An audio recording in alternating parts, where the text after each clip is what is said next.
أحبائي متابعي قناة المدرج الأهلاوي، أهلا وسهلا بكم. حلقة جديدة ولقاء جديد.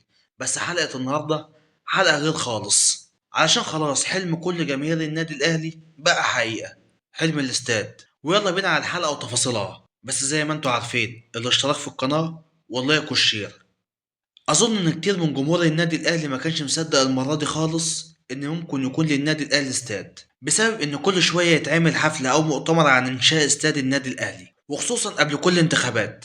بس الصراحة المرة دي شكلها هتكون بجد، ويكون للنادي الأهلي استاد خاص بيه. وكده خلاص بشكل رسمي نقدر نقول إن النادي الأهلي بينافس الأندية العالمية في كل حاجة. يعني بطولات هتلاقي، إعلانات هتلاقي، قاعدة جماهيرية برضه هتلاقي، وأخيرا الاستاد.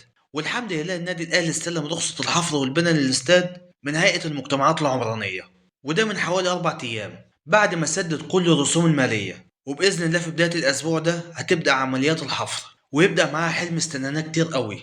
والراجل اللي في الصورة ده بكل صراحة قدم كتير قوي للنادي الأهلي. ممكن نختلف معاه في شوية ملفات وشوية موضوعات، زي مثلا ملف الصفقات، بس في المجمل لو هنقيمه على فترة وجوده وكمية الإنجازات اللي حصلت، إذا كانت بطولات أو منشآت رياضية وآخرها الاستاد، فهو بكل تأكيد من غير مجاملة فهو نجح نجاح كبير في رئاسته للنادي الأهلي. ومنها لازم نقدم التحية ليه ولمجلسه على كل حاجة قدموها للنادي الأهلي في السنين اللي فاتت. وتعالوا بقى نروح لتفاصيل الاستاد، أو خلينا نقول الصح هي مدينة رياضية. يعني الموضوع أكبر من إنه يكون استاد كرة قدم وخلاص. طيب المدينة الرياضية هتضم إيه؟ وهتتكلف قد إيه؟ وهتخلص برضه في قد إيه؟ وعلشان ما نطوش من بعض أنا هحاول أوضح على قد ما أقدر.